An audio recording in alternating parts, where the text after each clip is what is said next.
자, 우리 주 안에서 성민의 가족들을 만나게 돼서 반갑고 너무너무 좋습니다.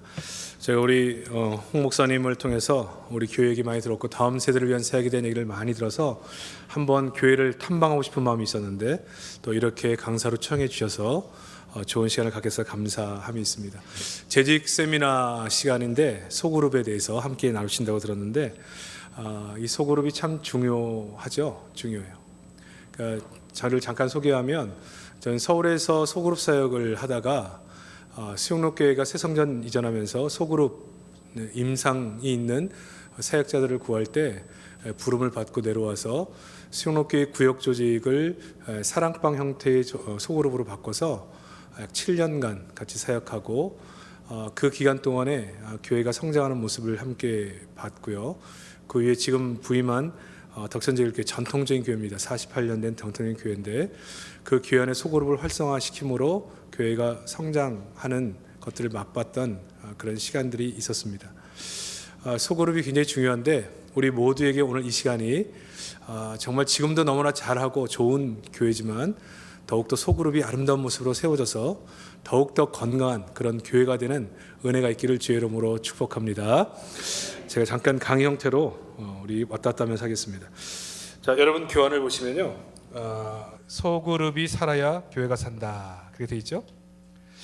왜 소그룹이 살아야 교회가 사느냐? 첫 번째는 돌봄의 한계 때문에 그렇습니다.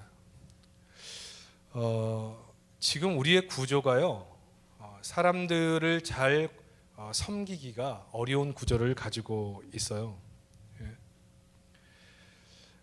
저희가 지금 저희 교회도 그렇고 제가 수영록교회 교구 목사로 처음에 들어갔는데 그때 구조가 한 교육자, 한 부목사에게 담당해야 될 성도가 1000명이더라고요. 1000명. 그리고 여선사님들 안 계시고 한 명의 목사가 1000명의 성도를 감당하는 구조였습니다. 그러니까 여러분 1000명의 성도를 주일날 다 볼 수 있을까요? 수영록교회는 참고로 그 문이 16개예요. 주일날 본당으로 들어오는 문이 16개.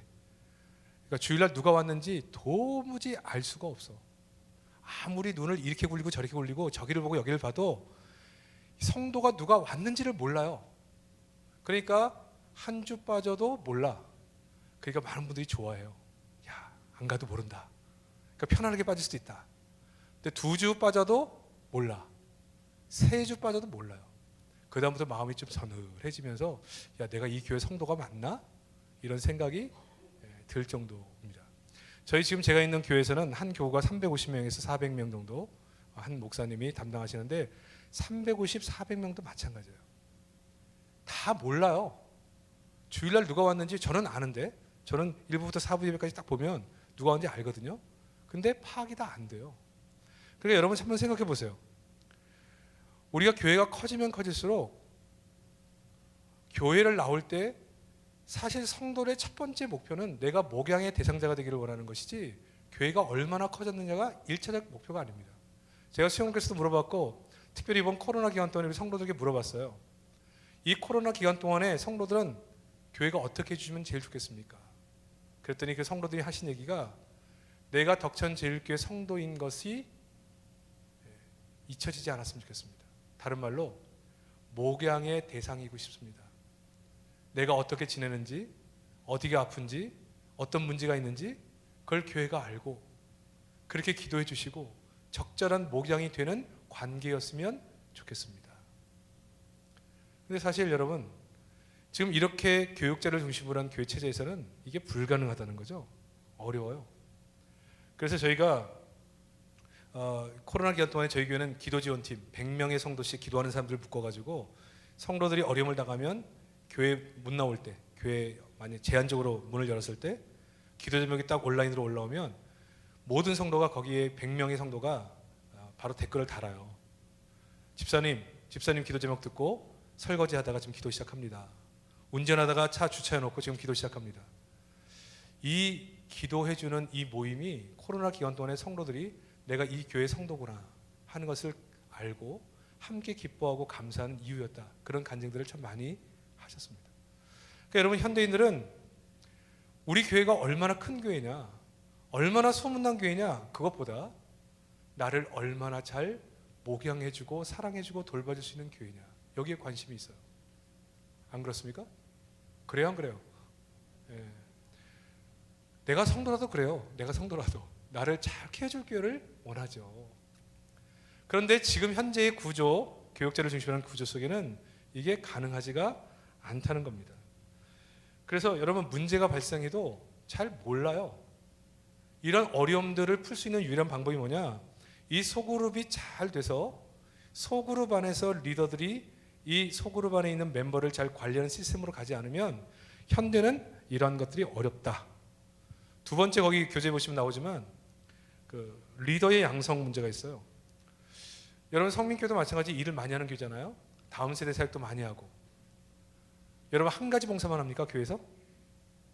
저희 교회는 많이 하는 분들은 3개, 4개 해요. 재밌는 게 뭐냐, 골고루 하면 다 좋은데 안 하는 사람은 안 해요. 그냥 교회만 오시는 분들이고 나머지 일을 하시는 분은 계속 일이 많아져요. 그러니까 일을 하시는 분은 피로가 누적돼요. 힘이 들어요. 지쳐요. 안 하신 분들은 그냥 구경꾼으로 남아있어요. 그러니까 새로운 일꾼들이 계속 등장해서 일꾼들 발굴이 되고 계속 들어와야 되는데 이게 현재 구조 속에 쉽지가 않은 겁니다. 거기에다가 뭐 성민교회는 안 그렇겠지만 저희 교회 예를 들어보면 기존의 일꾼들이 있는데 새로운 일꾼들이 임명되고 들어오잖아요. 알게 모르게 신구 일꾼들의 약간의 갈등 구조가 있어요. 언제부터 교회 왔다고? 왜 이렇게 설쳐? 저희 교회, 여기 성민교회 말고 그런 구조가 있어요. 그러니까 새로 왔던 사람들이 일을 하다가 나가 떨어져요. 그러니까 기존에 있는 사람은 계속 힘들다, 못하겠다, 그런 구조가 있는데 이 소그룹이 잘 발달하면요, 일꾼이 자동적으로 생깁니다. 그 이유는 좀 이따 말씀을 드릴게요. 세 번째는 교회의 건강성인데, 대그룹에서 아무리 은혜를 받아도 소그룹에 흩어져서 이 서로 사랑을 나누고 말씀을 함께 적용점을 가지고 나누는 모임이 활발하게 되지 않으면 건강해질 수가 없어요. 여러분, 대그룹으로 1인 담임 목사님의 카리스마로 성장한 교회가 리더십 교체 시에 얼마나 큰 어려움이 있는지 다 알잖아요. 그런데 아무리 교회가 커도 소그룹이 튼튼한 교회는 절대 흔들리지 않습니다. 저희 코로나 왔을 때도 전혀 흔들림이 없습니다. 왜? 소그룹의 리더들이 딱 자리를 잡고 전체 교회가 평화해요. 은혜스러워요. 또 한 가지, 현대인의 필요 때문에 그래요. 늘 얘기하지만 여러분, 우리 인생 광야 같은 인생 아닙니까? 여러분, 사회생활 살아남기가 쉽습니까? 자영업 하시는 분들 요즘 일 잘 됩니까? 직장 다니시는 분들 경쟁에서 살아남는 게 쉽습니까? 우리 성도는 어디 나가서 위로받을 데가 없어요. 특별히 남자 성도들, 직장에서 사람들과 어울려 술 마시고 거기서 넋두리하고 그렇게도 못하고, 집에 와서 아내한테 얘기하자니 얘기하면 핀잔만 듣고, 어디 가서 얘기할 데가 없어. 얘기할 데가. 여자 성도들끼리 모여서 얘기라도 되죠. 그래서 여러분, 그 사람들이 왜 어느 시대건 술집이 발달한 줄 압니까? 술집? 예? 여러분, 술집을 술 마시러 간다 생각하면 안 돼요. 여러분, 술 마시러 가는 게 아니라 얘기하러 가는 거예요. 얘기하러. 예? 여러분, 술집은 뭐가 잘 된다고요? 경청을 잘해줘. 공감을 잘해주고. 어머, 사장님 많이 힘드시겠다. 얼마나 힘드세요? 어떻게 그럴 수가 있어요, 그분. 야, 그게 돈 받고 일부라는 거 알지만 그게 위로가 돼요, 위로가. 그게 돈 주고 술집 가는 거예요. 여러분, 사람들이 왜 동아리 모임을 좋아하느냐? 거기 가면 내 존재감이 빛나. 내가 없으면 안 돼. 그러니까 다른 일보다 이런 동아리 모임에 가서 열심히 나를 투자하고 집중하는 겁니다. 왜? 내가 인정받고 내가 있으면 있을수록 사람들이 내 존재에 대해서 다 박수를 보내주니까. 근데 우리의 소그룹이 이런 것들이 필요한데, 우리가 교회에 왔을 때도 마찬가지예요. 우리 존재감이 없을 때 공동체에 대한 애정이 식게 돼 있습니다. 근데 소그룹이 발달되면 이런 부분을 잘 커버할 수가 있어요. 외로울 때, 힘들 때, 눈물 날 때, 아플 때, 누군가가 내 옆에 있고 내 형편을 알고 나를 위해 울어주고 나를 위해 기도해주는 그런 공동체. 이런 공동체 떠날 수가 없죠. 그래서 이 소그룹을 잘해야 될 이유가 있습니다. 교회론적으로 보면요, 에베소서 2장 20절 말씀을 저기 써놨는데 거기 보시면 여러분 성경 있으면 한번 찾아보실래요? 에베소 2장 20절 20에서 22절. 교회론적인 측면에서 보는 겁니다. 자, 한번 읽어보겠습니다. 20절 한번 읽습니다. 시작.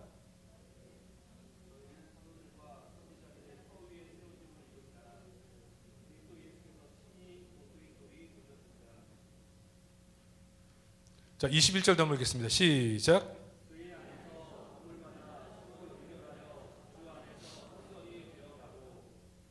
네. 자, 에베소서는 우리 교회에 대한 그림을 가르쳐 주거든요. 근데 그 교회를 어떻게 얘기하고 있느냐? 서로 연결하여 하나의 건물이 되어 가는 구조를 얘기해요. 근데 그리스도 기초석 위에 사도와 선지자들의 터 위에 우리는 마치 산돌과 같이, 베드로 전서의 말씀이면 산돌과 같이 한 사람 한 사람이 올라와서 서로 연결하여 건물이 되어가는 구조가 이게 교회예요, 교회. 자, 그럼 이 교회는 필연적으로 세 가지 구조가 있죠. 자, 예수 그리스도의 기초석이 위에 올라와 있으니까 예수님과 만나면서 우리가 예수님을 닮아가는 구조 1번, 예수님과의 만남 구조가 있고요. 두 번째는 성도와 성도가 서로 달라. 그래서 부딪혀. 그래서 이 부분이 마찰되면서 부딪히면서 다듬어져서 서로 반듯한 네모 모양이 돼서 서로 연결해서 하나가 되는 거예요. 성도 사이에 대한 훈련이 있어요. 자, 윗모습은 서로 날카로운 부분이 서로 날카로운 부분끼리 부딪혀서 다듬어지면서 서로 연결하여 그 위에 쌓여 하나의 건물이 이루어지는 겁니다. 그러면 교회는 어떤 곳이냐? 먼저 예수님 만나는 거죠. 예수님 만나 신앙적 교육, 말씀, 기도, 훈련을 통해서 예수님을 닮아가는 훈련을 받는 것이고, 두 번째는 성도들과의 만남과 차이와 다름으로 부딪혀가면서 적응해가면서 다듬어져가는 구조를 두 번째 가지고 있는 거고, 세 번째는 나보다 연약한 사람 섬기면서 연약한 사람을 모양적으로 섬기면서 내가 다듬어지는 거예요. 마치 부모가 아이를 낳고 키우면서 부부관계를 통해서 서로 다듬어지고 아이를 키우면서 다듬어져서 온전한 어른이 되는 것처럼 교회 구조가 똑같아요. 자, 이렇게 해서 하나님이 우리에게 원하시는 것처럼 하나님의 형상을 닮은 예수 닮은 사람으로 우리를 만들어 가는 거죠. 그러니까 하나님은 이런 놀라운 하나님의 계획을 이 소그룹을 통해서 하시는 거예요. 교회 가서 예수님 만나 훈련받아 예수님 닮고 성도들과의 관계에서 부딪혀 가면서 뭐 한다고요? 다듬어져 가고 나보다 연약한 사람을 섬기면서 다듬어져 가는 거예요. 그러니까 이걸 통해서 하나님이 성도를 축복하기를 원하시는 거죠. 그러니까 여러분, 우리가 교회 왔을 때 저희도 뭐 제가 대형교회에 있어 봤으니까 많은 사람이 교회에서 상처받고 큰 교회 들어와서 숨어 신앙생활하는 분이 많이 있습니다. 그런데 하나님의 계획은요, 아파도 힘들어도 이 안에서 서로 부딪혀가며 다듬어져가며 온전해져가며. 사람과의 관계 어렵죠. 일꾼들이 제일 하기 싫어하는 게 뭐냐? 일은 안 어렵대. 사람 관계가 힘들어서 못하겠대요. 사람 관계. 근데 이런 불편한 관계나 까다로운 사람이 우리한테 있는 것이 누구를 위해서? 나를 위해서 있어요. 나를 위해서. 이 부분을 극복하기 위해, 사랑해보기 위해, 용납하기 위해 끊임없이 기도하다가 성령의 은혜를 경험하고 그를 끌어안고 용서함을 통해 성령께서 이 사람 나와 이 사람 사이를 하나로 만들어주시는 은혜도 경험하게 돼요. 누군가를 섬겨본 사람들은 누군가를 섬기는 게 얼마나 아프고 힘든가를 잘 알아요. 기다려도 돌아오지 않고, 어떤 사람들은 주일날 교회 예배드리려고 그렇게 연락하고 하는데도 분명히 안에 있는 거 아는데 띵똥띵똥 해도 대답도 안 해. 이런 사람을 기다려서 예배의 사람으로 만들고 하나님의 사람으로 만들어가는 과정 속에 우리는 아버지의 마음을 이해하게 돼요. 누가 성장해요? 내가 성장해요. 하나님은 이 구조 속에서 우리를 성장시키기를 원해요. 그래서 교회는 여러분 주일만 나와가지고 예배 잠깐 드리고 가는 걸로 하면 안 되고, 내가 전도에 선교회든 이런 구역 모임이든 참여해서 사람들과 자꾸 만나야 돼요. 그리고 그 안에 갈등이 일어나고 어려움이 생기면 하나님이 또 나를 성장시키기 위한 하나의 과제를 주셨구나, 이렇게 생각하시는 겁니다. 근데 가끔 어떤 분이 계시느냐, 이거 구역 모임 갔더니 아주 까다로운 사람이 있어가지고 진짜 같이 못 하겠는 거예요. 그래서 이 수능교에서 또 있었던 일인데, 이 사랑방 모임을 바꾸면 제일 좋은 방법이 뭐냐? 지역이 바뀌면 되거든요. 지역이. 이 사랑방에는 너무 센 사람이 있어가지고 가기가 싫어. 그래서 야밤에 이사를 하는 거예요. 자기가 속하고 싶은 그 아파트의 리더가 있는 곳으로. 그리고 이사한 다음에 너무 급해가지고 빨리 이사를 했는데, 저는 사랑방 옮기겠습니다. 그리고 이사를. 처음에 가니까 이 리더가 얼마나 잘해주는지 그냥 바로 이거지. 이런 리더 밑에서 내가 있어야지 행복하지.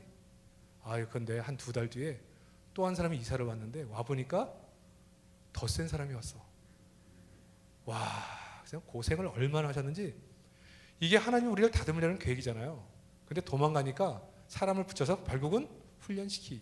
이것이 바로 하나님의 방법. 자, 그러므로 여러분, 첫 번째는 소그룹에 속하세요. 힘들죠? 이거 보통 어려운 게 아니에요. 싫은 모임, 귀찮은 모임 시간 내야 되고, 굳이 편하지 않은 사람들과 함께 어울리는 것이 난 싫다. 그러나 여러분 하셔야 됩니다. 왜? 여기서 우리가 만들어지고 이게 복이 돼요. 결국은 이게 공동체의 힘이 되기 때문에 그렇습니다. 저는 두 번째가 보시면요, 소그룹 강화의 필수 요건, 담임 목사님 목회 철학의 연관성, 이런 거는 설명할 필요 없겠죠. 다 아니까. 리더십 양성 시스템, 이것도 오늘 설명하지 않겠습니다. 목회자지만 평신도 기변, 평신도 사역을 이해해야 되는데, 성민교회는 이걸 설명 안 해도 될 것 같아요. 평신도들이 사역자로서 많이 서 있죠. 저희 교회는 평신도 사역을 인정해주는 교회입니다. 그래서 평신도들이 강의해요. 양육학교 강의합니다. 다 인정해줘요. 우리는 교회 부역자 사모님들도 강의해요. 전적으로 다 인정해줍니다. 왜냐? 평신도들이 은사를 따라 섬길 때 강의하게 되어 있고요. 그리고 목양사역자들에 대한 확고한 권한도 줍니다. 저는 이 목양사역자들이 중직자 추천권도 있습니다. 목양사역들이 서리집사 추천권이 있습니다. 이분들이 먼저 추천을 해요. 추천한 거를 전체 교역자에서 전체 검증을 하고, 그 다음에 틀을 따라 전체 당회에서 검증해서 전체 후보를, 저희는 후보를 검증해서 내거든요. 그런 권한이 있습니다. 재정권 소그룹 리더들에게 다 줍니다. 그래서 이분들이 마음 놓고 자신의 소그룹을 위해서 사역할 수 있는, 그래서 이 소그룹 리더들이 자기들이 계획을 다 해요. 목회 계획. 우리 사랑방 1년에 우리는 야외를 한 번씩 가겠다. 그럼 자기 자체 재정으로 야외 가는 거야. 우리 밖에서 오늘 모임하겠다. 밖에서 하는 겁니다. 재정권 줍니다. 그러니까 그렇게 사역을 하도록 만들어요. 목양 리더들에게는 우리가 목양적으로는 순종합니다. 그러니까 저희는 장로님들도 목양 리더들이 서 있으면 목양 리더들의 말에 오늘 특송하셔야 됩니다. 그러면 안 해. 그런 거 없고요. 순종하셔야 돼요. 순종하셔야 됩니다. 본인이 순종할 마음이 없으시면 본인 리더가 되시면 돼요. 근데 본인 리더가 형편이 안 되면 순종해 주시는 평신도 사역을 적극적으로 해드리죠. 저희는 이제 양육학교에서 이 리더들을 양성하는 리더십 과정을 만들었어요. 그래서 우리 이 다이아몬드 리더십 1과정, 2과정, 3과정, 필수과정, 필수과정을 만들어서 1과정은 제자훈련 받는 데거든요. 2과정은 소그룹, 제가 지금 강의하는 게 이 2과정에서 가르치는 내용 중에 한 과를 지금 얘기하는 겁니다. 2과에서 사람을 어떻게 섬길 것인가, 리더십, 사람의 이해, 소그룹 이해, 이걸 2과에서 가르쳐요. 그래서 저희 교회는 2과까지 공부를 안 하신 분들은 직분자 추천 자체가 안 됩니다. 이건 제가 수영록교도 그렇게 만들었어요. 그리고 저희 교회에서도 이렇게 합니다. 그래서 이 양육을 못 받아가지고 리더가 안 되시는, 그 추천을 못 받으신 분이 부지기수죠. 이번에 보니까 다 신청하셨더라고요. 여기는 과정을, 성도를 섬기는 것을 훈련받지 않은 분들은 우리는 중직자 추천을 안 합니다. 그래서 이런 시스템적으로 평신도 리더십이 설 수 있는 구조를 만들어 가는 거고요. 저희 교회도 똑같이 이런 구조를 가지고 있습니다. 그러니까 이렇게 했을 때 나타나는 현상이 뭐냐? 여러분 거기 보시면 수록교회는 평신도 역량이 극대화됐어요. 그래서 새 성전으로 이사할 때 저희가 처음에 2002년에 제가 부임했는데, 당시에 수록교회 출석 성도 숫자가 주일 출석이 작년 9,500 정도 됐습니다. 9,500. 10,000명이 채 안 됐어요. 10,000명 한 번씩 넘을 때도 있지만 안 됐는데, 제가 사역하는 7년 후에 약 3만 5천 명 정도가 출석하는 작년들 그런 교회가 됐죠. 왜 그러냐면 교회에 들어온 유입된 성도들이 소그룹 리더가 되면 바로 리더십이 돼요. 그러니까 엄청나게 사람들이 이 모임에 대해서 즐거워하고 행복하며 헌신하는 모임들이 있어서 아주 이 사역이 극대화돼서 성장이 아주 폭발적으로 일어나는 그런 역사가 있었습니다. 저희 교회는 제가 2009년에 부임했습니다. 덕천동에 있는 덕천제일교회라는 교회인데요. 아까 말했지만 48년 된 교회고요. 제가 처음에 가니까 교회가 오랫동안 갈등과 어려움 속에 굉장히 교회가 많이 깨져 있는 출석 성도가 한 600명 정도 모였는데 제가 가니까 한 380명 정도 모이더라고요. 그러니까 엄청나게 성도들이 많이 나갔죠. 예? 저희 동네에서는 교회에서 나가면 어디로 가느냐? 실명은 얘기하기 어렵고 포도나무 교회라고 그 교회로 많이 가요. 제가 한번 그 교회 한번 설교를 한번 갔더니 많은 사람이 와서 나한테 인사하더라고요. 제가 그 덕천제일교회에 있었던 사람이라고.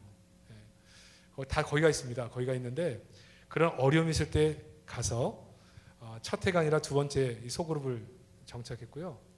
소그룹을 처음 할 때 힘듭니다. 제가 왜 힘든지는 좀 이따 설명하겠는데 평신도 사역이기 때문에 목양 사역이기 때문에 어려움이 좀 있는데요. 처음에 다 힘들었지만 한 1년, 2년을 하시고 나서 그분들의 고백이 뭐냐?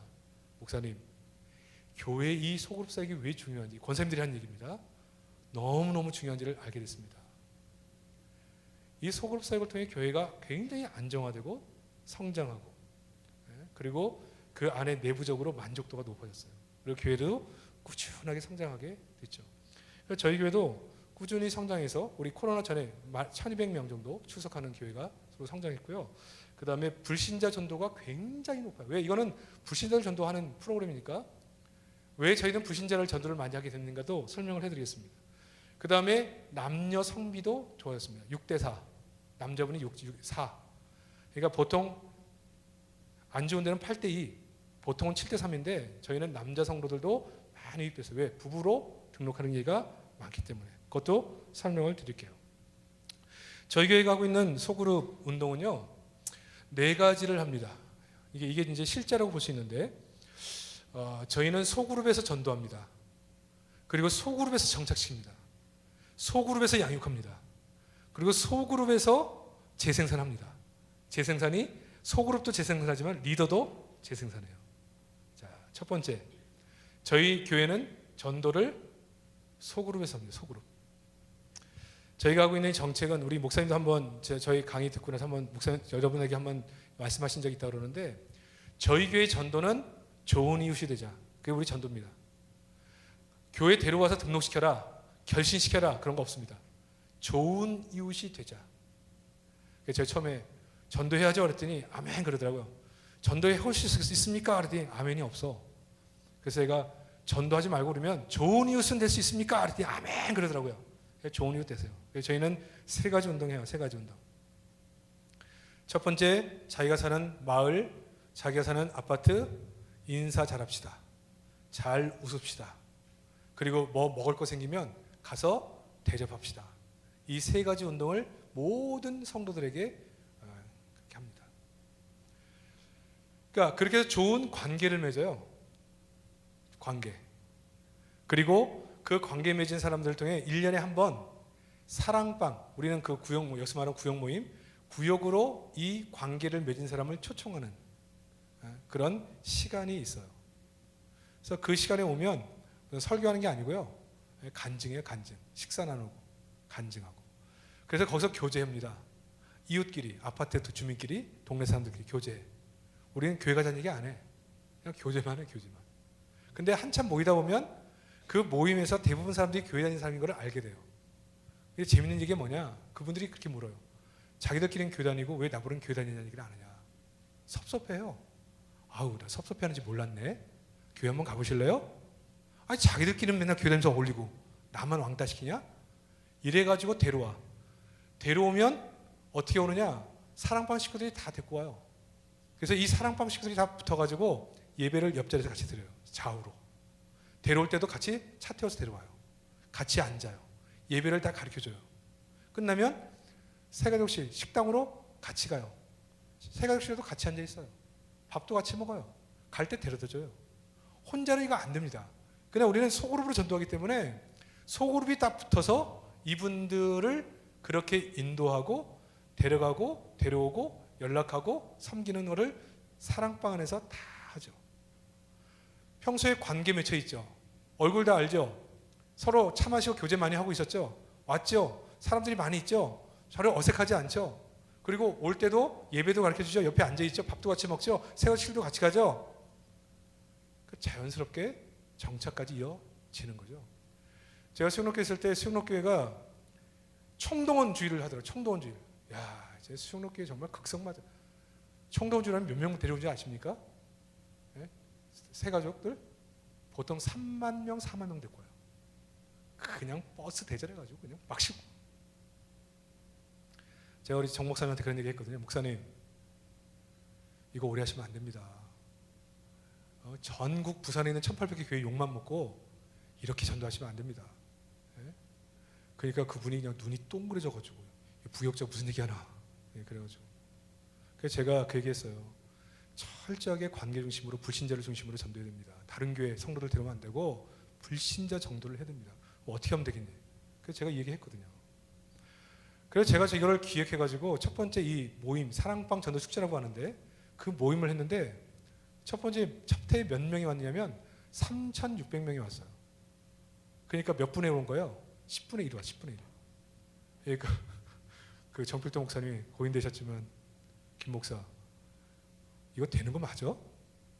사람들이 거의 안 왔는데? 목사님 이거는 딱 한 달 지나고 보셔야 됩니다. 한 달 지나고 나니까 이 3, 400명이 와도 한 달 전으로 보니까 한 750명 정도가 등록하더라고요. 근데 이 사랑방 전도 축제로 오신 분들은 3,000명이 왔는데 1,800명이 등록했어요. 그러니까 정착이 극대화되고 아주 자연스럽게 정착이 되는 거죠. 제가 이렇게 좋은 이웃이 되자고 하니까 우리 남자 집사님 한 분은 뭘 하느냐? 목사님의 목회 철학을 따라서 우리가 좋은 이웃이 되자.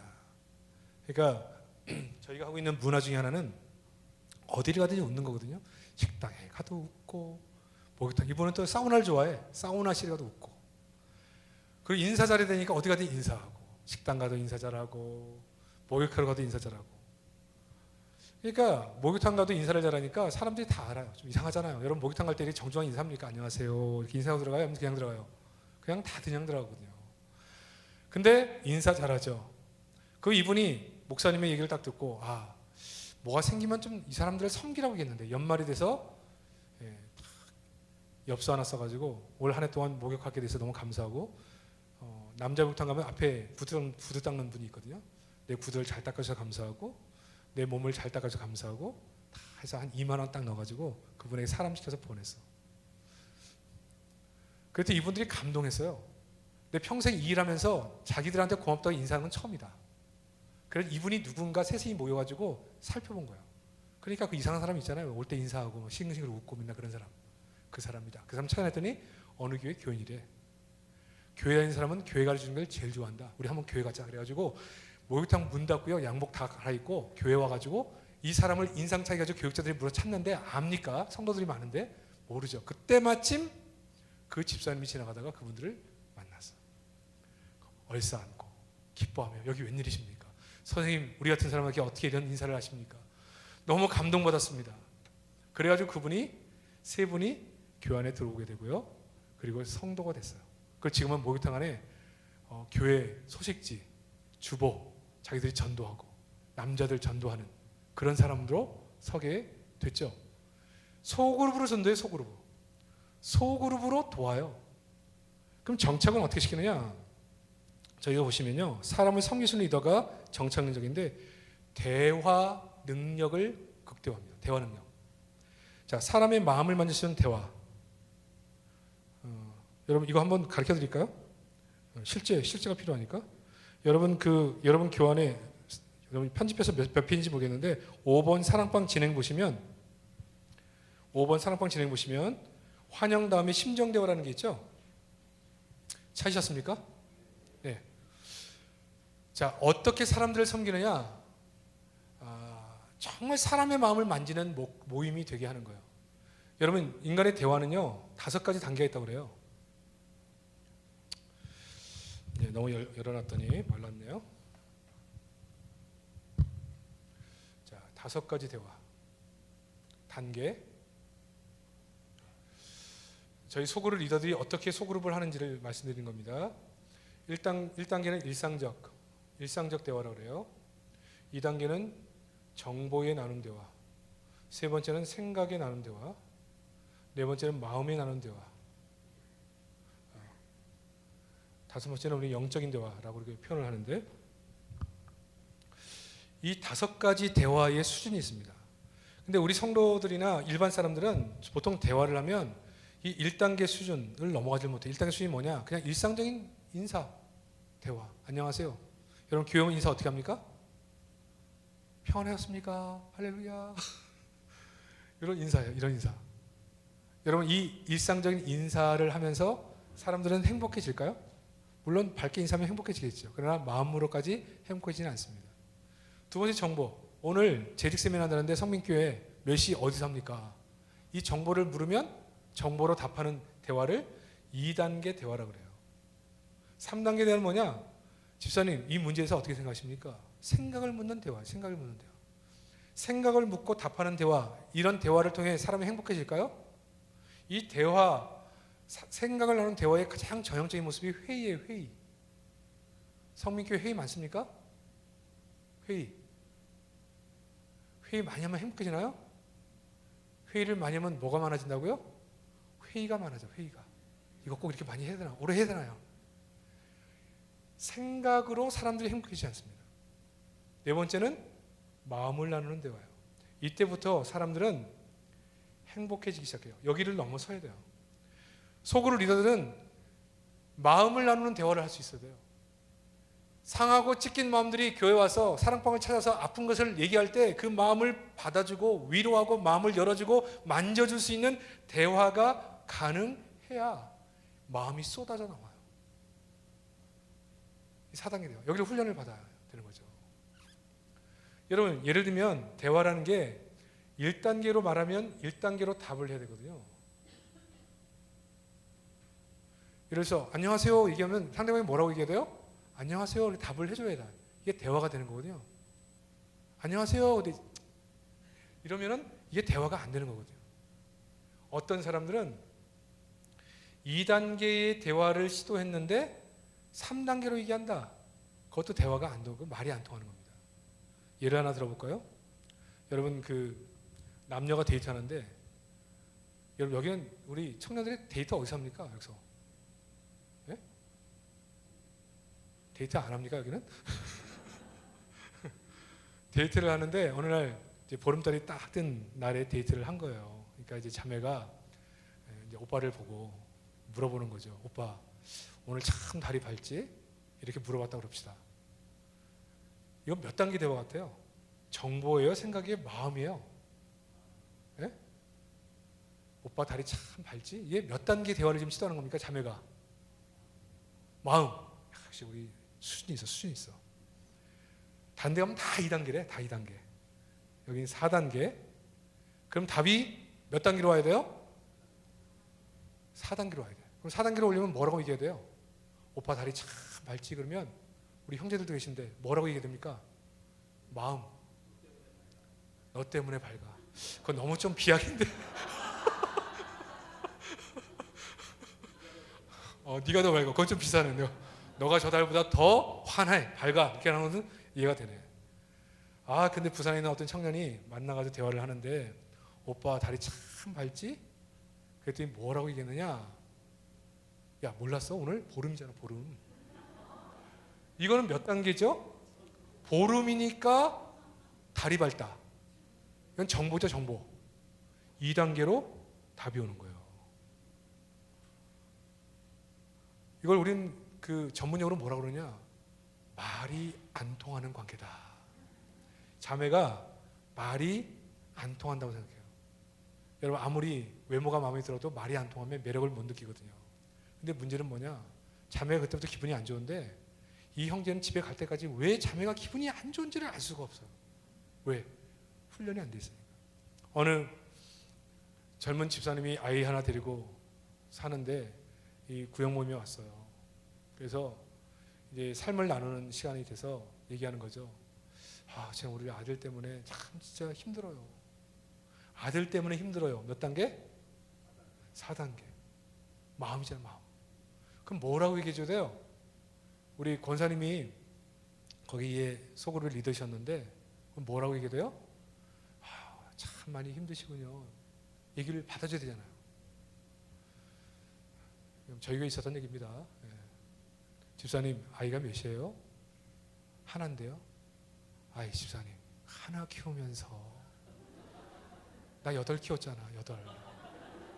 하나 없고 걸리고 갓난아기는 내가 그 기둥에다 묶어가지고 먹을 거 놔두고 밭에 나갔다 오고 그랬어. 그래도 하나님이 다 우리 집 애들 다 건강하잖아.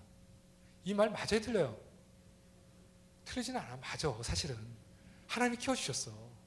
근데 이 젊은 여자는 지금 뭘 받으려고 얘기를 꺼내는 거예요? 정말 자기가 힘든 거를 공감받고 위로받기 위해서 얘기를 꺼내는 거예요. 그러면 어떻게 해줘야 돼요? 내가 볼 때는 야, 그 하나 가지고 뭘 그렇게 힘들어하냐, 하나님께 맡겨, 이 얘기를 하는 거거든요.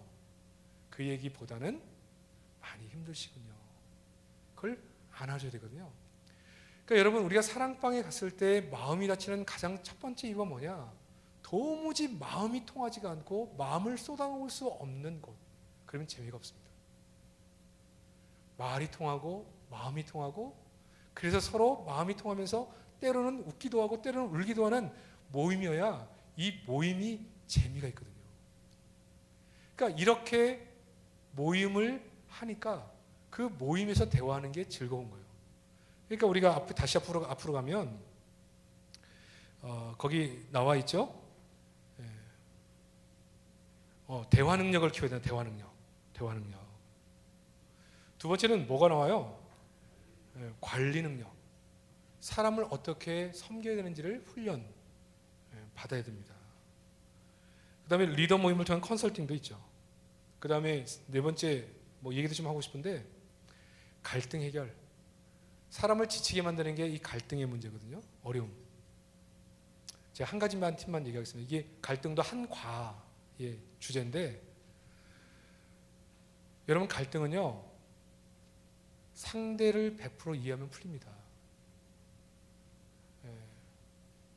시간이 가서 지금 어떻게 될지 모르겠는데, 그래서 잠깐 여러분 이해를 들어서 얘기하겠습니다. 제 집사람은 굉장히 이성적이에요. 그냥 우리가 표현할 때 초이성. 저는 보일 때 어떻게 보여요? 감성적인 남자. 감성적인 남자예요. 네? 그래서 처음에 결혼했을 때 저는 혼자 자랐거든요. 제가 3대 독자.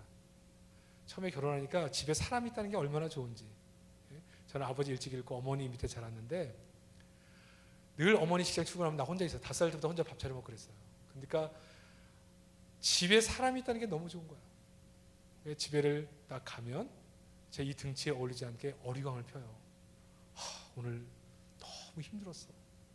제가 뭘 하기 위해서? 위로를 받고 싶어서. 그럴 때 보통 제가 듣고 싶은 말이 뭐예요? 오늘 많이 힘드셨겠네요. 들어오세요. 내가 맛있는 거 줄 테니까 오늘 잘 쉬시고 회복하세요. 이런 얘기를 듣고 싶은데, 이성적인 사람의 특징이 뭘까요? 이성적인 사람의 특징. 저 말이 옳은가 그른가를 생각해요. 먼저. 정말 피곤한 일을 했나 안 했나. 그 나한테 목사님 오늘 뭘 해서 그렇게 피곤하세요? 물어봐요. 그래서 내가 이것도 했고 저것도 했고 막 얘기를 해요. 그럼 집사람이 뭐라고 얘기하느냐? 목사님 그 정도 가지고 힘들어하시면 안 됩니다. 아니 지금 저 어른 목사님들은 60이 넘어서 저렇게 뛰시는데, 젊은 목사님이 그렇게 힘들어하시면 앞으로 무슨 큰일을 하시겠어요? 이 말 틀려 맞아요? 말은 맞아. 말은 맞는데 기분이 안 좋아. 기분이 안 좋으면 어떻게 하느냐? 제가 다른 걸로 자꾸 시비를 거는 거예요. 근데 오늘 청소를 했어? 집이 왜 이렇게 지저분해? 그러면서 사소한 것으로 갈등이 시작돼요. 제가 무슨 얘기를 하냐면요, 저희는 그래서 목사 사모인데도 불구하고 이런 잦은 트러블이 있었어요. 뭔가 나쁜 게 아니라 성향적 차이, 다르기 때문에.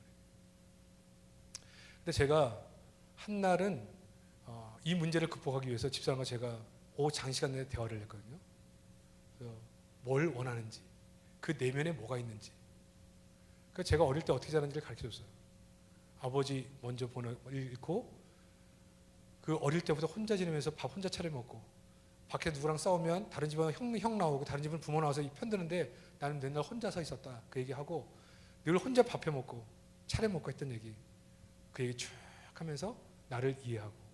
그러니까 집사람은 뭐가 이해가 되냐면 어머니가 완벽주의 어머니였었어요. 그래서 공부를 잘했는데 칭찬을 못 들었어, 칭찬을. 그러니까 여러분, 결혼하면 이런 그 욕구가 부모에게서 배우자에게로 옮겨가잖아요. 아내는 나한테 칭찬을 받고 싶은데 내가 기분이 안 좋으니까 칭찬을 내가 안 했지. 그러니까 지옥 같은 거예요. 나는 따뜻함을 원하는데 이성적으로 자꾸 접근하니까 나는 그게 마음에 안 드는 거예요.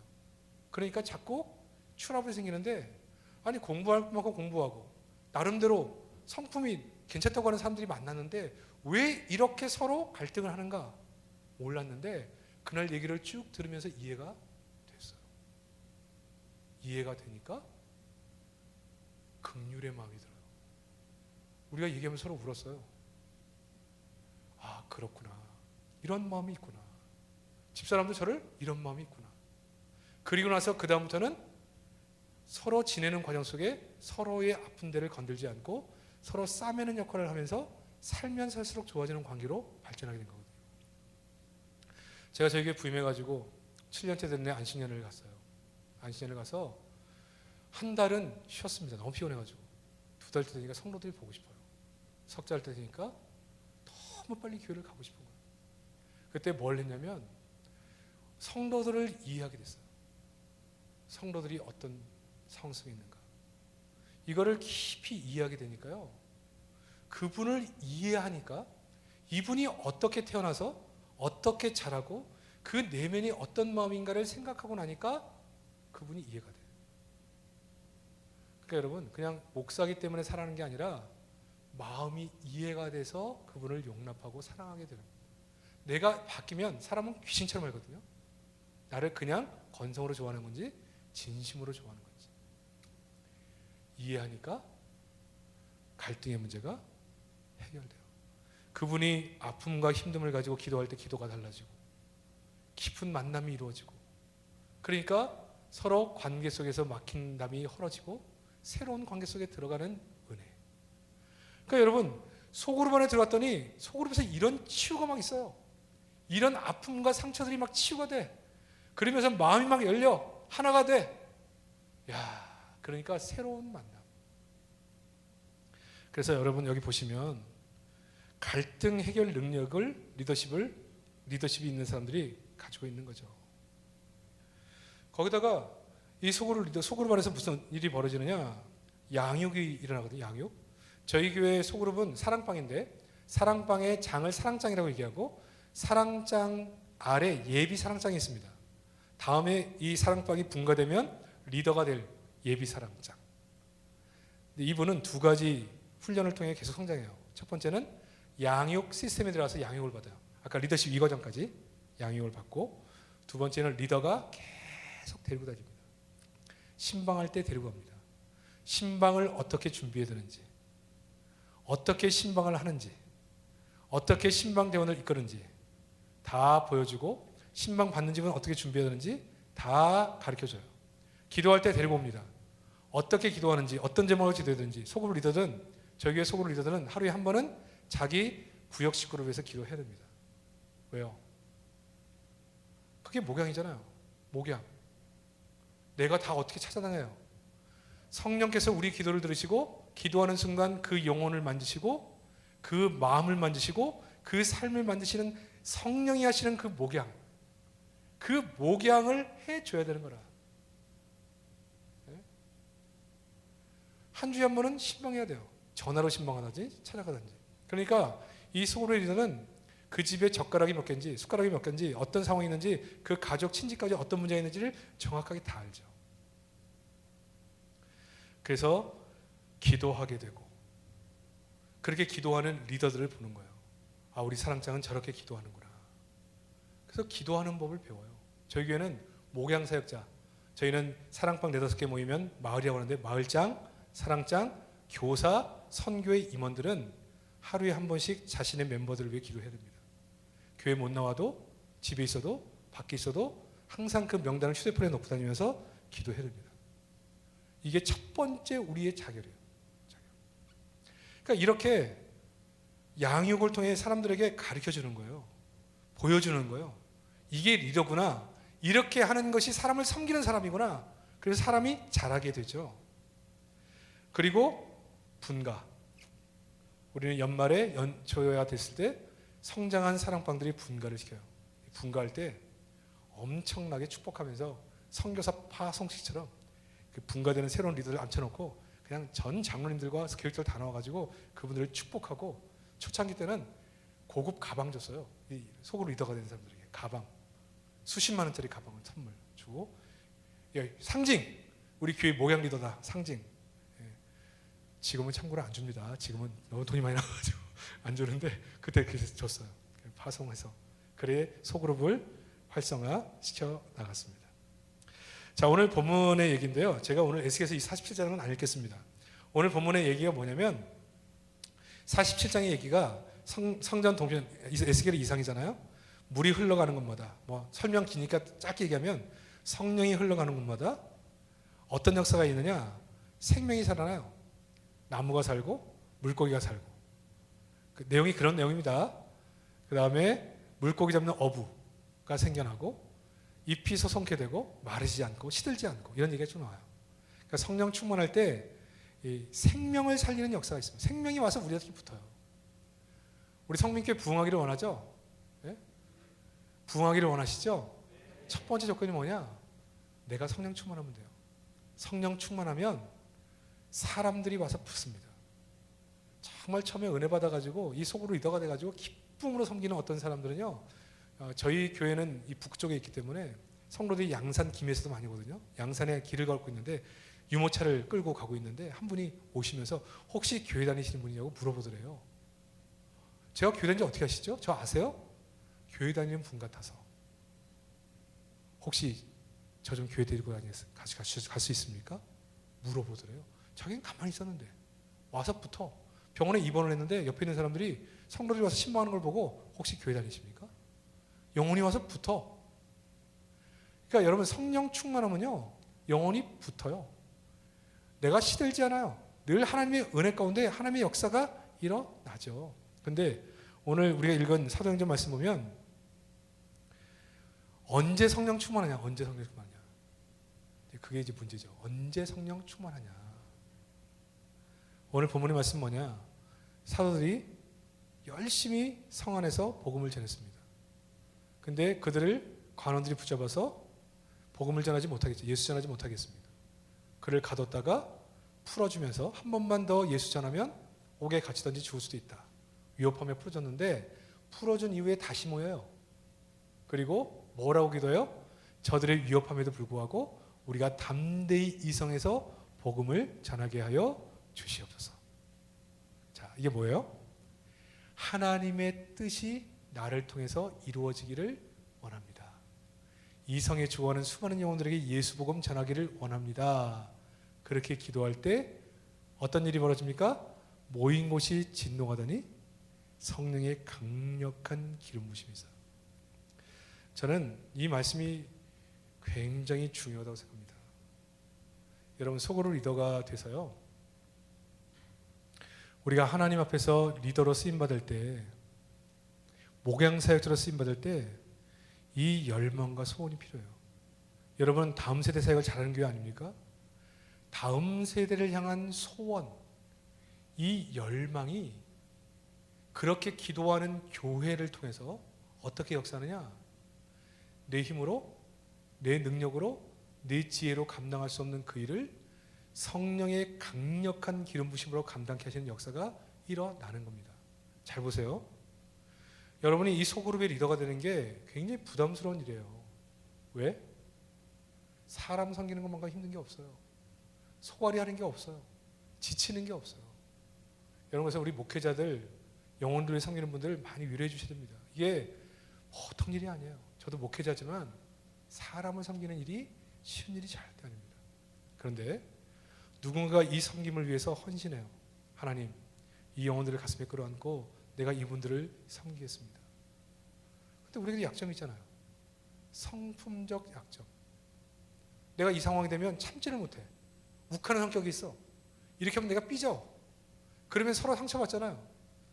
이런 내 인격적 약점, 내 능력의 한계 다 있거든요. 근데 하나님, 내게 맡기신 이 구역, 하나님 이 사람들을 내게 맡기시고 한 공동체를 만들어 주셔서 하나님의 사람으로 만들라고 내게 주셨는데 하나님의 뜻이 부족하지만 나를 통해 이루어지기를 원합니다. 하나님, 내 연약함을 굽어보시고 하나님의 은혜를 베푸셔서 이 사명 감당할 수 있도록 도와주시옵소서. 여러분, 그때 어떤 일이 벌어지느냐? 내 인격으로 감당이 안 되는 일, 내 능력으로 감당이 안 되는 그 일을 성령이 사로잡아 하시는 역사가 일어난다는 거예요. 이게 성령 충만한 리더십의 포인트라고 볼 수가 있어요. 그러니까 여러분, 우리의 사역은요, 내가 능력이 있다 없다, 경험이 있다 없다 별로 중요하지 않습니다. 하고자 하는 마음이 있느냐, 우리의 그런 열망이 있느냐. 제가 저희 교회 처음 부임했을 때 제가 첫 번째 설교 때 그런 설교했거든요. 사랑하는 성도 여러분, 우리 교회 부흥하기를 원합니까? 아멘 그러더라고요. 예? 그러면 우리 마음속에 열망과 소원이 있어야 됩니다. 여러분, 이 저희 본당이 처음에 질 때 부전교회랑 같은 크기로 졌으니까 한 1200석 했어요. 옛날 국성전 1200석에 그러니까 380명 모이니까 얼마나 등성등성 앉았겠어요. 여기 차기를 원합니까? 그랬더니 아멘 그래요. 예. 우리에게 열망이 있어야 됩니다. 열망. 여러분이 앉은 자리를 하나님 우리 교회에 새로운 영혼을 보내주시옵소서. 맡기시면 우리가 감당하겠사오니 주시옵소서. 그 열망으로 여러분이 앉은 자리를 눈물로 적시세요. 그 눈물이 이 성전을 차게 되는 날 하나님은 우리에게 영혼을 붙여주실 겁니다.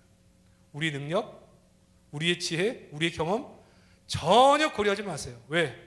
하지 못하는 그 일을 하나님의 영광을 위해서 달려가자고 하는 그 성도를 향해서 그 일이 이루어지기를 위하여 성령이 직접 개입하시는 거죠. 우리가 좋은 집 사가지고 시세 차익 남기려고 성령의 기름 부심을 달라고 기도할 때 성령이 임하는 게 아니고, 내가 승진하라고 기도할 때 성령이 임하는 게 아니고, 하나님이 원하시는 일의 열망을 가지고 소원이 있을 때, 그게 내 힘으로 안 될 때 성령이 강력하게 우리를 사로잡아 주시는 거거든요.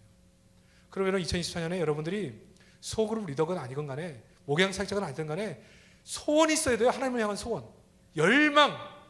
하나님 은혜 주시면 내가 감당하겠사오니 내게 은혜를 베풀어 주시옵소서. 여러분, 이 열망이 하나님의 성령의 강력한 기름 부심에 붙잡혀 쓰임받는 이유가 돼요. 저를 위해서는 잘 역사를 안 하시는데 교회에서 뭘 하려고 하는 거는 역사를 하나님이 많이 해주셔. 나도 좀 도와주시면 좋은데 하나님이 일을 할 때만 역사가 일어나. 왜 그런가? 바로 이런 이유 때문에 그래요. 여러분, 그래서 우리 사랑방을 진행할 때 진행 방법인데 우리는 포터블류로 하거든요. 이 열망을 가진 리더가 사랑방을 인도할 때 제일 먼저 거기 보시면 뭐가 있습니까? 환영이죠. 환영. 웰컴이 첫 번째 W입니다. 웰컴. 저희는 어떻게 하느냐, 사랑방 모이면 어느 가정에서 한다, 교회에서 한다. 사람이 오면 제일 먼저 하는 건 그 사람이 도착하면 일어서서 가서 그분을 안아주는 겁니다. 안아주는 문화. 어서 오세요 집사님, 잘 계셨습니까? 꼭 안아줘. 여러분 안아보셨어요? 제가 처음에 담임 목사 가가지고 우리 당회원들 한번 안아주려고, 장로일로 와보세요 그래가지고 제가 목을 꼭 끌어안았더니 엉덩이 빼시고 어쩔 줄 몰라 목사님 빨리 놔주세요 익숙지가 않아요. 근데 여러분, 가슴과 가슴이 꼭 닿아서 동성이 안아줄 때 그 느낌이 있어요. 그 가슴과 가슴이 맞닿은 그 사랑의 느낌. 그래서 오면 포옹해주고요, 그분과 함께 모임이 시작돼요. 우리는 사람이 다 올 때까지 안 기다려요. 오기 전에 그분과 뭘 해요? 심령대화. 이 심령대화를 하다가 말았네. 그 심령대화를 어떻게 하느냐? 그럼 어떻게 이렇게 마음과 마음을 나누는 대화를 할 수 있느냐? 이걸 좀 설명해야 되는데 이걸 설명 안 하고 그냥 넘어왔습니다. 대화를 어떻게 하느냐? 첫 번째는 경청의 경청. 두 번째는 반영적 요약. 세 번째는 상대 감정. 네 번째는 내 감정. 이렇게 네 가지 방법으로 대화를 하면 마음을 나누는 대화가 되는 거예요. 자, 경청은 뭐예요? 여러분 잘 아시잖아요. 상대를 잘 주시할 때 눈을 똑바로 쳐다보면 어떻다고요? 눈 쳐다보는 게 아닙니다. 눈 쳐다보는 게 아니라 눈과 눈 사이 여기를 쳐다보면서 웃으면서 끄덕끄덕 하면서 잘 들어주시는 거. 경청. 반영적 요약은 뭐냐? 상대가 한 이야기를 한마디로 요약할 수 있어야 돼요. 방법을 가르쳐드리면 상대 얘기를 이렇게 하면 뭐뭐 했구나. 아랫사람이면 군요. 아까 젊은 집사님 와가지고 아들 때문에 요새 고민이에요 얘기했을 때 뭐라고 얘기한다고요? 집사님 아들 때문에 고민이 많으시군요. 이해가 됩니까? 이게 상대가 내 얘기를 잘 듣고 있다는 표현이거든요. 이거 잘하는 게 어디다고요? 114 전화하면 성민교회 전화번호가 어떻게 됩니까? 그러면 뭐라고 얘기해요? 여기서 성민교회 말씀이십니까? 이렇게 얘기하죠. 이게 반영적 요약이에요. 사업하시는 분들, 중요한 계약을 하시는 분들 이 반영적 요약을 잘 하실 수가 없습니다. 이런 말씀이시죠? 다시 한번 확인하겠습니다. 이렇다는 말씀이시죠? 확인을 반드시 하셔야 돼요. 상대의 얘기를 잘 듣는 상대 감정, 이 얘기를 하는 당신의 감정은 이러시군요. 그 마음을 아니까 내 마음은 이렇습니다. 이렇게 대화를 훈련하는 거예요. 그래서 포옹하죠. 오시면 한 분 앉아도 이 심정 대화를 하는 겁니다. 왜 이 심정 대화가 마음을 나누는 대화가 되느냐? 예를 하나 들어드릴게요. 예를. 시간이 없으니까 하나만 얘기해 보겠습니다. 자, 여기 여자 성도들도 많이 계신데 여자 성도들 어느 날 갑자기 집안일이고 뭐고 다 때려치고 어디 훌쩍 여행 가고 싶을 때가 있어요, 없어요? 있어요, 없어요? 그럴 때는 어떨 때입니까? 내 마음 상태가 예? 잘 모르겠어요?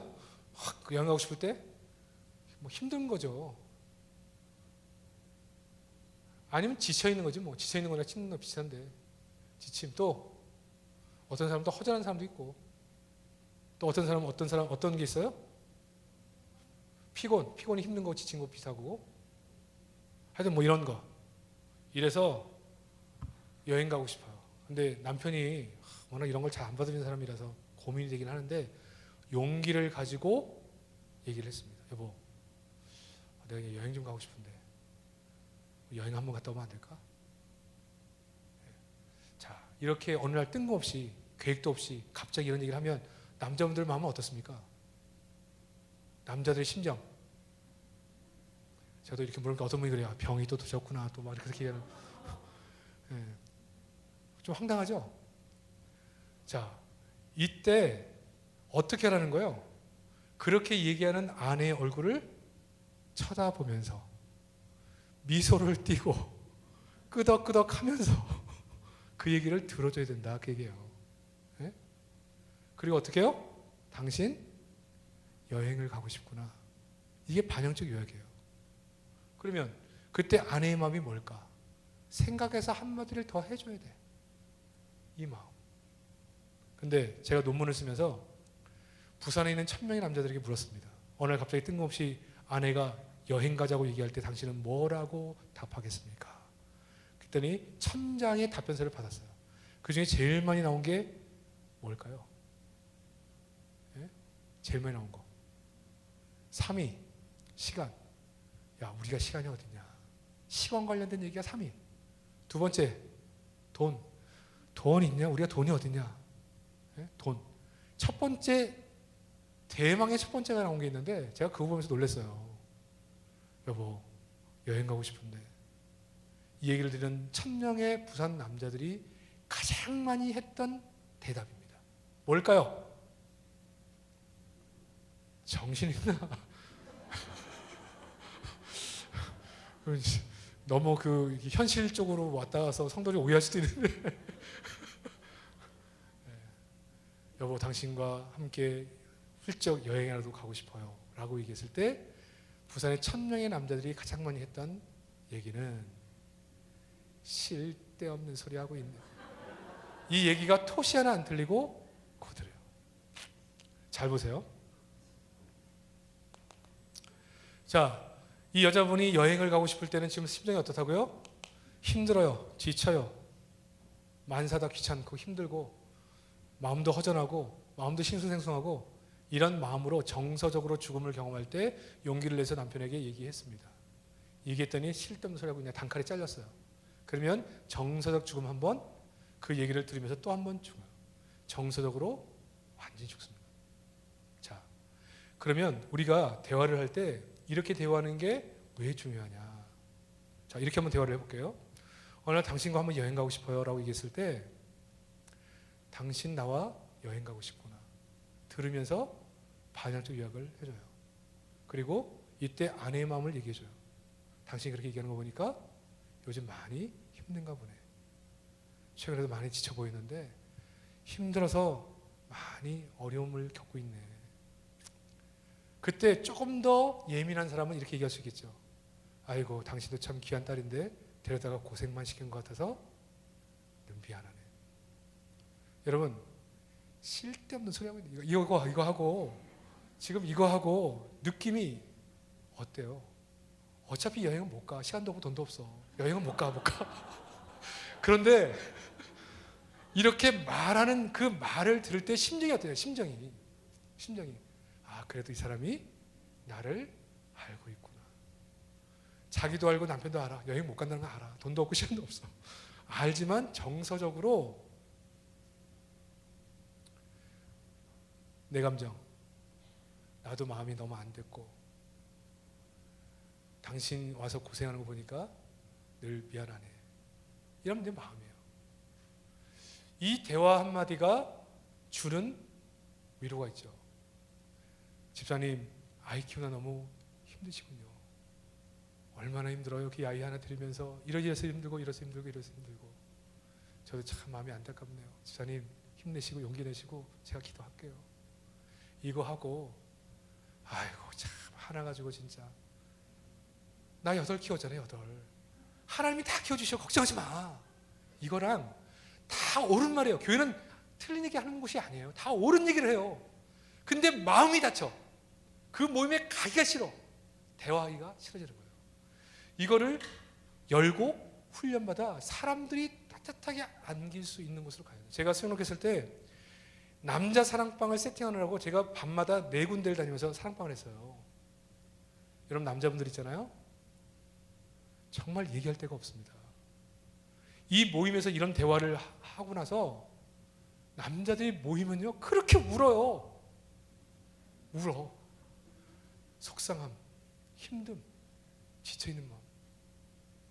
아, 목사님, 왜 이렇게 눈물이 나죠? 집사님, 그게 좋은 겁니다. 여기는 안전한 곳이니까 힘든 거 다 얘기하세요. 정말 위로. 여러분, 지금 살기가 얼마나 힘듭니까?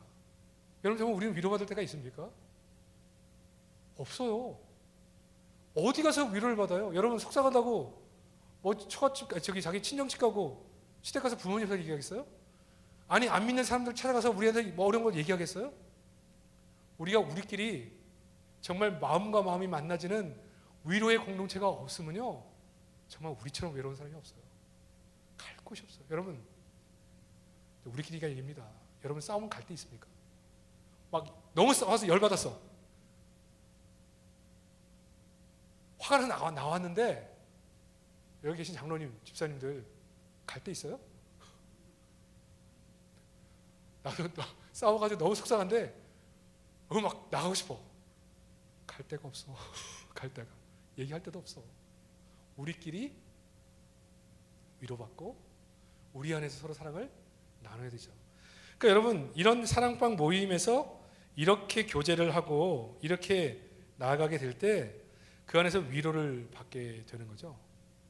그래서 그 모임 안에서 사람이 마음을 열고 터놓게 되고 거기서 가까워지고 거기서 또 은혜를 받고 믿음의 선배들은 어떻게 이 문제를 풀었는지를 알게 되고, 제가 한 번은 어떤 일도 있었냐, 성령이 강력한 역사. 한 분이 건강검진 받고 남자분이 왔는데 시무룩해요. 건강검진 받았는데 암 초기지만 암 초기 판정을 받은 거예요. 근데 집에 가려고 하다가 그래도 여기 믿음의 식구들 얼굴 보고 기도 부탁하려고 왔다는 거죠. 다 마음이 아프잖아요. 그러니까 마음으로 서로 만져줘요. 그리고 집사님, 우리가 가족인데 같이 한번 기도하고 싶습니다. 그 집사님 가운데 앉혀놓고 그 남자 성도들이 간절히 정말 눈물로 기도해요. 눈물로. 예? 그날 밤에 그 부치사님 집에 가가지고 화장실에서 볼일 보다가 그냥 몸에서 쏟아져 나오는데 그 암덩어리들이요 그날 밤에 다 쏟아져 나왔어요. 그리고 그 다음 날 이틀 지나서 병원 갔는데 깨끗하게 흔적이 없어요. 그러니까 여러분 이런 사랑방 모임에서 마음의 위로받죠. 그리고 하나님의 역사가 일어나죠. 배움이 일어나죠.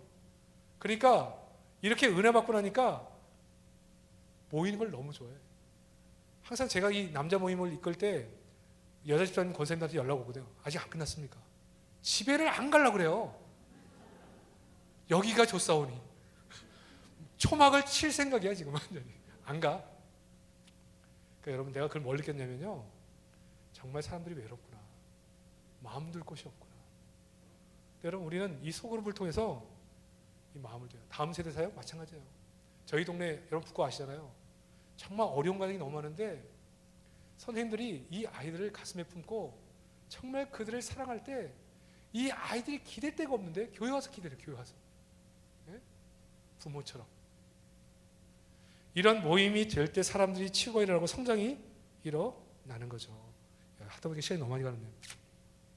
여러분 보시면 뒤에 이제 쭉 내용들 나오지만 이렇게 모임을 해서 저희는 선교까지 감당을 하게 되는데 소그룹을 통해서 많은 성도들을 케어하고 목양할 뿐만 아니라 사역을 같이 하면서 모든 마을이 한 선교지를 정해놓고 기도하고 저희는 선교사들이 들어오면 선교부에서 다 감당하는 게 아니라 마을에서 소그룹 안에서 그분들을 전부 다 케어해요. 식사도 하고 여행도 가고 같이 병원도 가드리고 소그룹에서 다 해요. 소그룹에서. 그래서 우리 교회의 모든 선교사님들은 저희 교회를 가족처럼 여깁니다. 그렇게 해서 여러분 리더십 그래프 이것도 굉장히 유용한데 그건 다음에 한번 설명하시는 듣고요. 제일 끝에 보시면 유익. 저희가 그렇게 달려오면서 가졌던 유익들이 나와 있죠. 다 끝났습니다. 제가 하다 보니까 시간이 좀 많이 갔네. 찾으셨나요? 제일 마지막에 저희 교회는 저와 함께 똑같은 목회의 비전, 목양의 비전을 가진 수많은 동역자, 사랑장들이 저에게 있고요. 잘 케어를 받기 때문에 성도들이 만족도가 높습니다. 그러니까 저희 교회에 오시면 모든 방문하신 분들이 교회는 큰데 가족 같다. 그 얘기를 해요. 가족 같은 분위기다. 왜? 소그룹 때문에. 1000명이 넘는 성도, 작년 성도가 있지만 가족 같아요. 두 번째, 성수도가 증가합니다. 이유는 뭐예요? 배우고 리더를 따라다니면서 계속 배워요. 신앙을 배워요. 성숙하죠. 치유 기능, 이런 대화, 사람들을 사랑하고 끌어안는 것 때문에 치유 가능이 가능하고요. 소그룹이 끈끈해집니다. 교회 성장의 요람, 성장하죠. 리더십이 발달하고요. 코이노냐, 성도의 필요를 따라 성도들이 흘려보내는 것들이 굉장히 많아집니다. 불신자를 전도하니까 밖에 나가서 좋은 이웃이 되고 이 동네에서 사람을 만나니까 부부를 많이 만나고 부부 등록자가 많아지고 성비가 개선되고요. 성도들이 성숙하게 되고 결국 축복을 받게 되죠. 성민교회가 여러 가지 면에서 참 좋은 교회, 그리고 다음 세대를 사역하는 귀한 아름다운 교회로 소문나 있고 또 어려운 이 시기에도 계속 부흥하는 복 있는 교회인 것을 저희가 다 알고 있습니다. 특별히 2024년도에 소그룹을 위해서 이렇게 세미나를 개최하고 정말 좋은 목양 사역자가 되기 위해서 훈련받는 여러분 보니까 너무너무 귀합니다. 앞으로 우리 소그룹 안에 들어가셔서 좋은 리더가 되주셔서 성도들이 그 안에서 천국을 누리고 그리고 우리도 성장하고 교회도 성장하는 복 있는 한 해가 되시기를 주의 이름으로 축복합니다. 제가 한번 기도하겠습니다. 하나님 감사합니다. 오늘 주신 말씀들을 가슴에 잘 새기게 하시고 좋은 리더십이 돼서 주 영광을 위해 수많은 영혼들을 채우는데 아름답게 쓰임받는 우리 모든 성도 되게 하시고 이곳에서도 귀한 소그룹 소문마다 하나님의 은혜가 넘칠 수 있도록 축복하시며 이분들에게 성령의 기름 부심으로 늘 사용해 주시는 귀한 복 주옵소서. 예수님의 이름으로 기도합니다. 아멘.